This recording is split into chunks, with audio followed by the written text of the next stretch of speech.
Natasha and thank you so much for joining me today. Well, today we are going to do a beautiful flat element shaker. Now this is such an easy, quick, fun card to put together. This is a nice short video for you. Now I have these two sets of dies here. This is the nested A2 arches from scrapbook.com, and on the left is the Essential Modern Ovals by Spellbinders. Either of those would work. I'm just looking for an element on my card to create a flat shaker. So I decided to go with these nested A2 arches. These have the flat bottom to them. So that's why I ended up choosing that.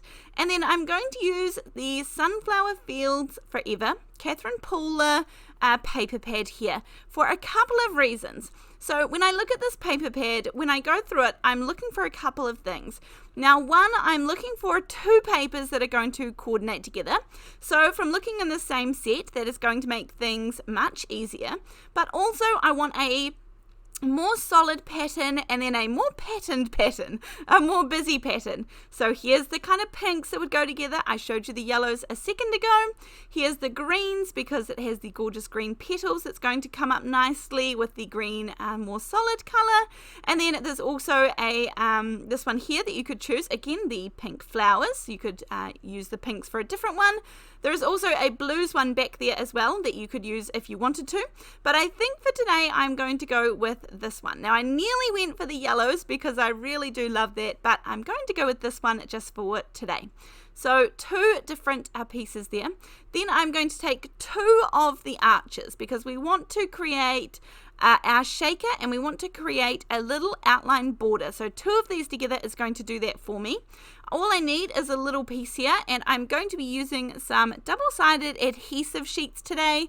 I really like the Stick It double-sided adhesive sheets, or if you can't get hold of those, the Sizzix adhesive sheets are brilliant. These are both brilliant for die cutting.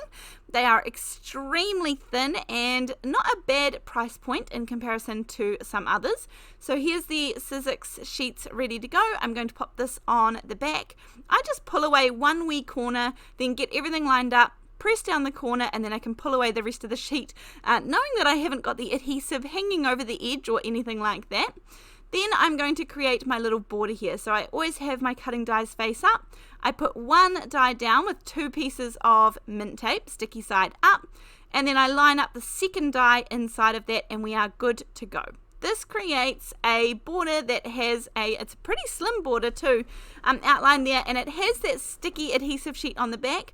Don't throw away I'll throw away the outside piece, but the inside piece, I'm going to keep that with the packaging of the Catherine Pooler paper pad, because you never know when that could come in handy for some sort of background. I'm going to use the Concord and 9th matte silver foil paper. Now I have really moved into the matte silver and gold, and I love the Concord and 9th one. So generally I just do a big sheet of it, and I'm going to put I'll put it back in the packaging, and I just label it on the back with a pencil, or I put a scribble mark, and that means it's got the double-sided adhesive sheet already on the back of it.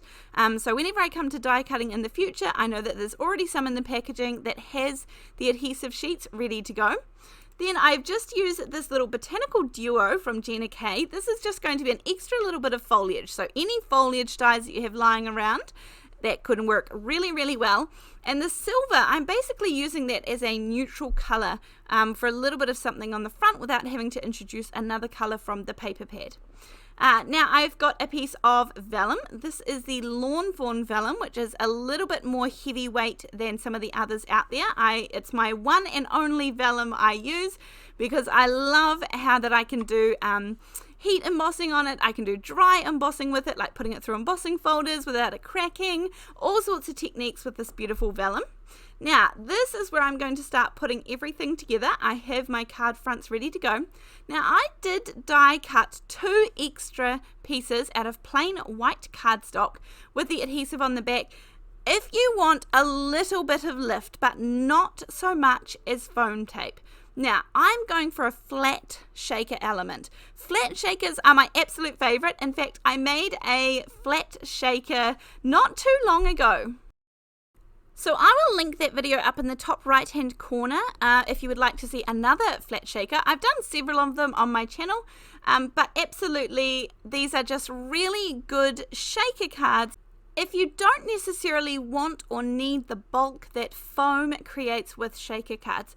Now I am going to put some really flat elements in here. Now, because I have used the one sheet of paper in between here of cardstock, I can afford to have the sequins in and they're still going to move around. If I were doing completely flat, then I pretty much just use this holographic one that I have here. This is beautiful. It comes in a whole different range of colors, and as usual, I will link all of the supplies down below in case you would like to check them out. I run my finger around the edge of it to make sure that there is nothing that is going to ruin the seal, and then I pull back the layer of the double-sided adhesive, and I'm going to pop this little shaker down in the bottom right hand corner, and this is going to shake beautifully but just have that really flat element to it. So it's just really there's not a lot of bulk, and I'm still able to send this through the mail. Now I'm going to pop this down onto my card base. My card base is 4 1/4 by 5.5 inches, and I have got that extra little layer, the same that I used for the border, the same sort of pinky color. I have used that as a matting layer as well, so it's got that behind it that you saw me cut out before. Now when it comes to sentiments and things, I think that there could be a whole range that could be used on this card, that's for sure.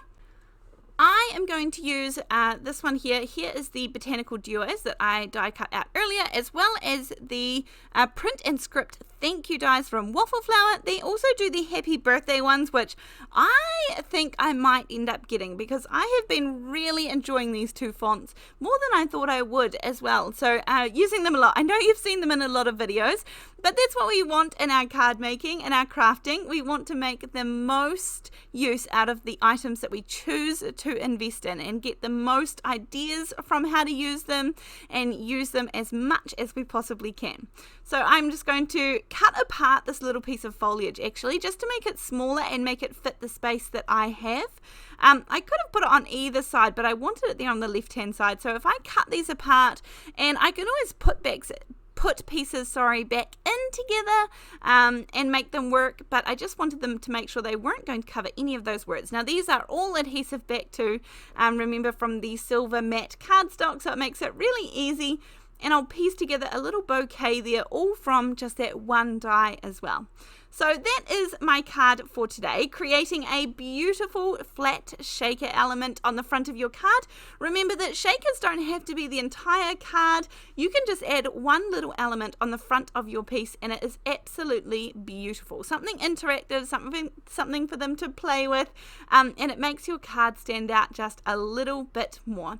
Now I will have some videos at the end of this one that you may like, so feel free to click on those and have a browse. I have got some linked to more flat shaker cards that you might like as well. Of course, the supplies will be linked down below this video, but other than that, thank you so much for joining me, and I will see you in the next one.